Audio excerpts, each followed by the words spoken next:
আপনারা এখানে কি জন্য আসছেন বা কি বিষয় এখানে এতগুলো লোকজন আপনারা জড়ো হয়েছেন কেন। পরে ওনারা বলতেছে এখানে আমাদের একটা খেলার টিম ছিল, তো সেখানে আসছি, এখানে কথাবার্তা বলতেছি। পরে বলতেছে আচ্ছা ঠিক আছে, তাহলে আপনারা একটু এদিকে আসেন, একজন আপনাদের সাথে কথা বলি।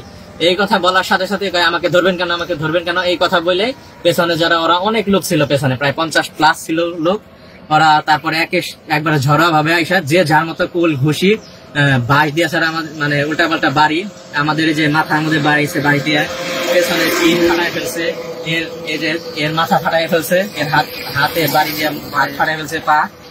আমাদের আইসি স্যারকেও ইচ্ছা মতো মারছে, পুলিশের যে গাড়ি আছে গাড়িটাও ভাঙচুর করছে, পুরাই ফেলছে।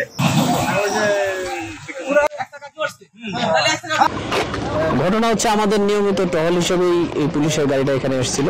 তো আপনারা জানেন যে আজকে একটা আপনার এনসিপির সম্মেলন আছে, এই সম্মেলন উপলক্ষে একটু বাড়তি আমাদের নিরাপত্তা ব্যবস্থা ছিল। তো এখানে আসার পরে 40-50 জন জড়ো হয়ে একসাথে আমাদের গাড়িতে আক্রমণ করে এবং গাড়িতে এক পর্যায়ে তারা আগুন দিয়ে দেয়, আমাদের 2 জন পুলিশ সদস্যকে মারাত্মকভাবে আহত করে।